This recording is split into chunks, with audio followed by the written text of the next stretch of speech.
Hello, and welcome to Storytime Sunday. Today we will be reading from The Emperor of the Peace by Eugenie Louise Miles, turning to page number 216. One afternoon, Clement Paul was sitting, rifle at knee, resting himself on the edge of a beaver dam. Suddenly, he became aware that something was wrong, that danger lurked near. "I feel my hair stand on end," he told Sheridan after. He jumped and whirled about. There was a large she-wolf about to spring on him. His rifle put an end to that particular threat. For a good many years, bears and wolves continued to menace the ranch animals. The same Clement Paul, recorded Sheridan, killed more wolves than any of the rest of us. When the Frenchman was trading at Keg River Prairie, a band of a dozen or more wolves attacked his horses, killing the stallion. Clement put poison on the remains, and in the morning he had a record kill: 9 dead marauders. Propping their frozen bodies up in the snow like lifelike poses, he snapped a picture for proof. This was afterward printed on a postcard and sold as a kind of advertisement of the Peace River country. At his Prairie Point Out Ranch one autumn, Sheridan discovered a steer walking on 3 legs, the fourth having been eaten off. How it escaped the wolf or wolves that had attacked it remained a puzzle. He shot the steer and sold the meat at half price for dog food. Winter often brought the wolves close to the ranch buildings, but the mounted police had now entered the country and imposed strict regulations on the use of poison. A first Mountie, Sergeant McLeod, was now quartered at Fort Vermilion. Himself aware of the need of extreme caution, Sheridan put out poison bait late at night and lifted it early next morning. "Like to go for a walk?" With twinkling eyes, one winter's eve he extended the invitation to his wife. She stepped outside and he handed her one end of a length of heavy string. The other end was secured, she saw, round about a large chunk of raw liver. "Would you mind dragging this?" He walked ahead, pulling a hand sleigh on which he had loaded traps and chunks of poison-filled meat.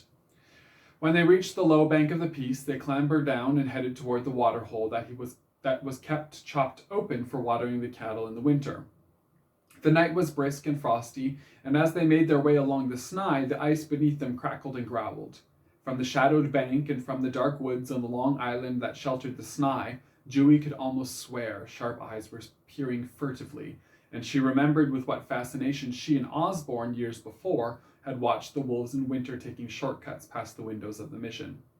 Here and there, for about half a mile along the Snai, Sheridan deposited traps and bait. Dutifully, his helper trudged behind him, still dragging the liver to cover the human smell. At last they climbed the bank again, and with profound relief she feasted her eyes on the golden light shining from the windows of her home. Not that wolves had too much respect for buildings, she recalled.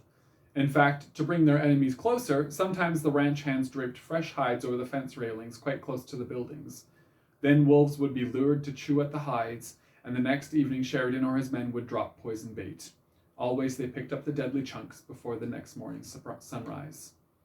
This warfare with wolves was by no means new to Sheridan. "It was after the flood of 1888, he wrote, that we had our first trouble with the wolves. They would follow the herd and sneak up on calves and younger cattle. One wolf in particular would bite a calf on the hip. If it bellowed, the main cattle herd would come and the wolf would sneak away. Invariably, though, the young animal was done for." To guard the cattle against this daring beast, Henry Lawrence set out his young son Harry, armed with an old Snyder rifle. This rifle had been issued to Henry by American Confederate men who had pressed him into their army back on the Vermont border in the Civil War days. The lad's new chore was to ride around and around the herd, keeping watch. Finally, one day he spotted the wolf among the cattle. He jumped off the horse and took a shot at the beast, frightening it so badly that it ran straight toward him. He was so frightened, too, that he did not load his rifle again until the wolf saw him and turned and ran. Then he got brave. "Usually," continued Sheridan, "bears will stay around more persistently than wolves. Then it was the pigs who suffered the most from the invaders. After a bear's visit on one occasion, they found out that a total of 58 young piglets, 8 had been snatched away. Bears, too, prowled at night. When Sheridan once was roused from his sleep by the squeals of an unlucky baby pig, he leapt from his bed and, clad only in his nightshirt, he grabbed his rifle and ran around the buildings in pursuit of the thieving bear. Dewey laughed at the sight in the moonlight of his long white legs leaping fences. As the prowler returned for another porker for her cubs, he dropped her with a single shot. Then his wife's mirth turned to commiseration, for when he ventured close to the mother sow to check how many of her litter were gone, the enraged animal bit him severely on the bare leg. A snippet from Emperor of the Peace. See you next